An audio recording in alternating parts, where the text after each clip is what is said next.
Salutations, Earthlings. Zube here. I'm going to make this a quickie.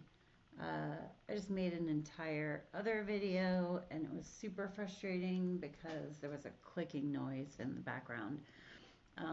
Not like I'm well polished over here, but it was driving me crazy, so I couldn't stand to put it up. But I am Zube. I'm going to be doing a random collective reading. If you are interested in a personal reading, I do astrology or tarot.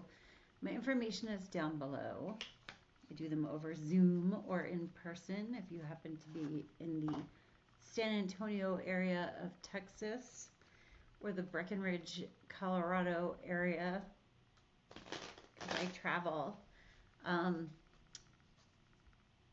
This is a general reading. I went out of order. This is a general reading, so take what resonates and leave what does not.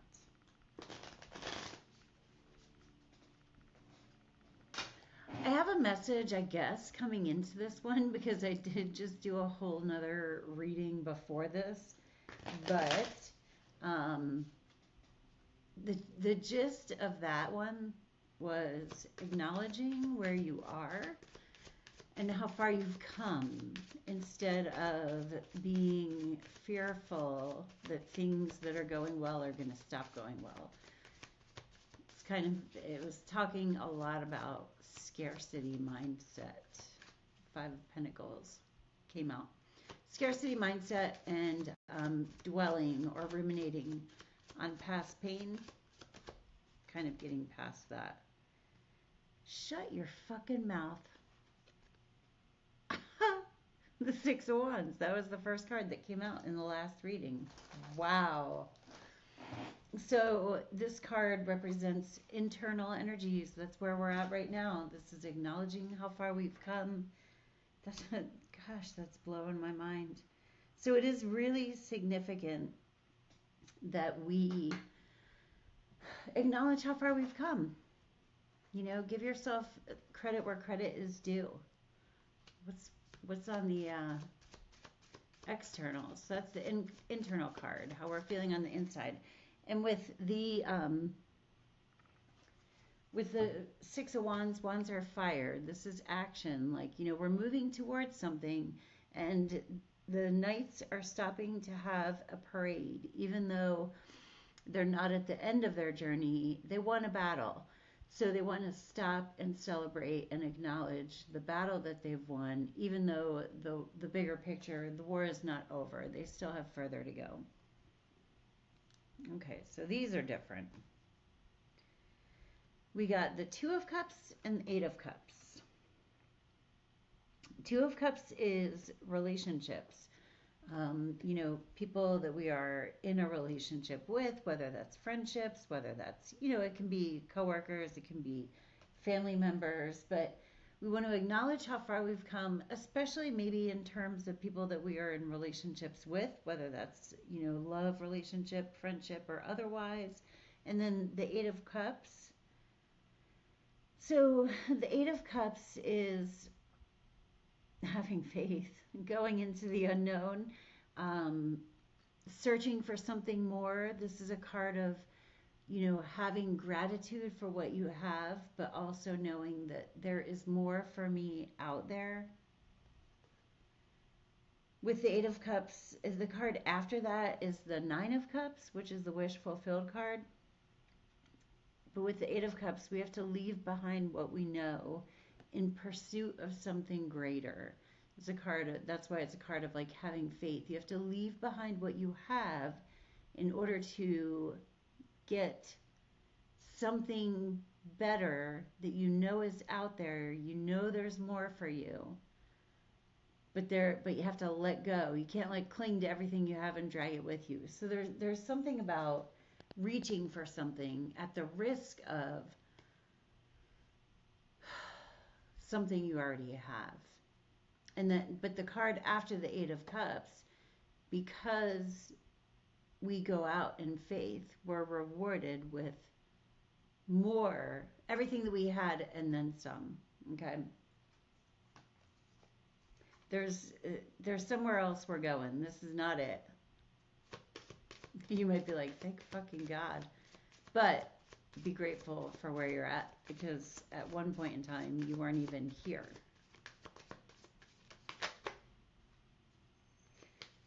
Up here, I call this the God spot. This is the higher perspective.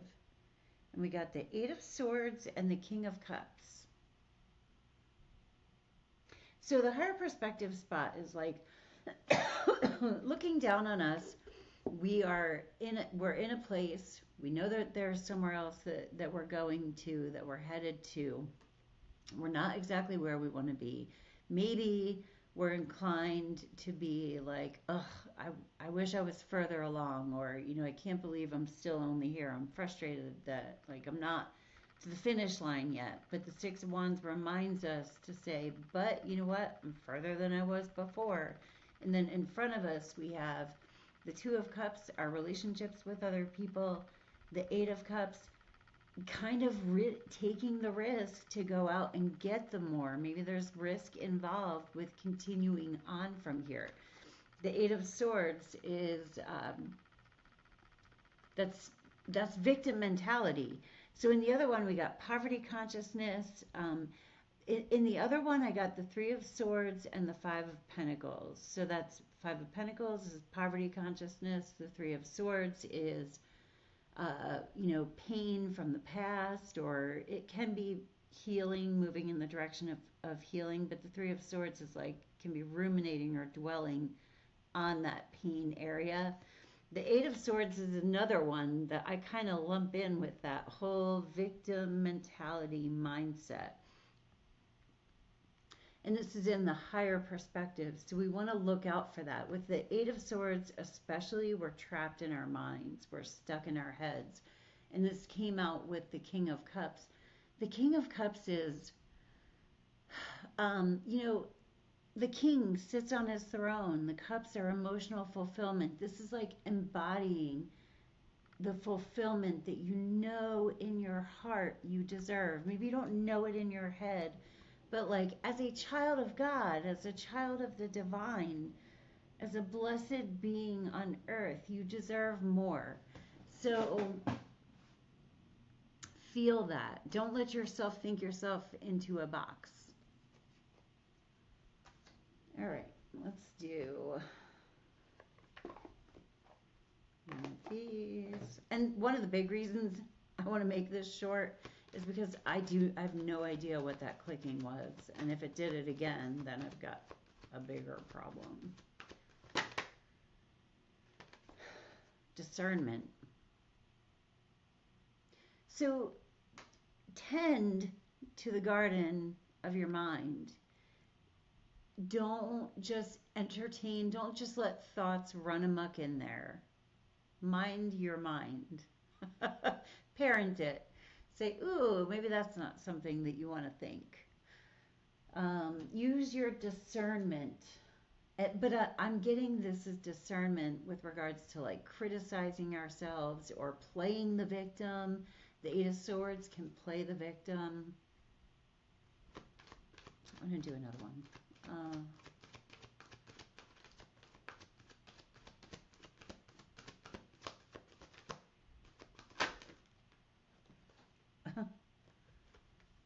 Abundance. Yeah, there are good things coming. This full moon coming up, if you're watching this in real time, all of my readings are timeless, but if you're watching this in real time, it is June 29th, and the full moon is going to be on July 10th. It's the full moon in Capricorn. I love the full moon in Capricorn because this is kind of like, the sun is in Cancer, the moon is going to be in Capricorn. Capricorn, that's the axis of like our security and what we do in the world to build that security. All right. So let's see.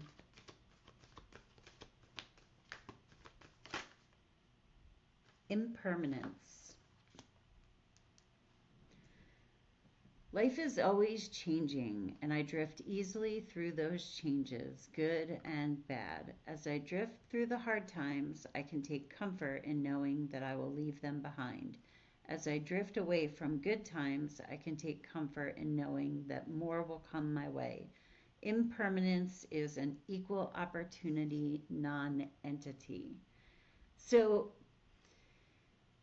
it's like, remember that whatever it is we accomplish or achieve or obtain, it's not a permanent thing in our lives. Like, things will come and things will go. Can we be okay throughout all of that? Can we take our losses and not assume and not think the worst when we have an achievement, not assume like, oh, well, it's just going to be taken away. This is like an attitude change. We need to shift our attitudes. Um,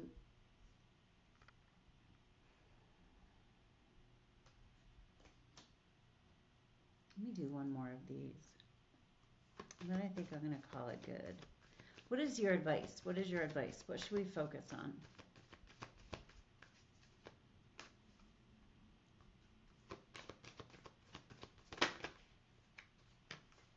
Manifestation.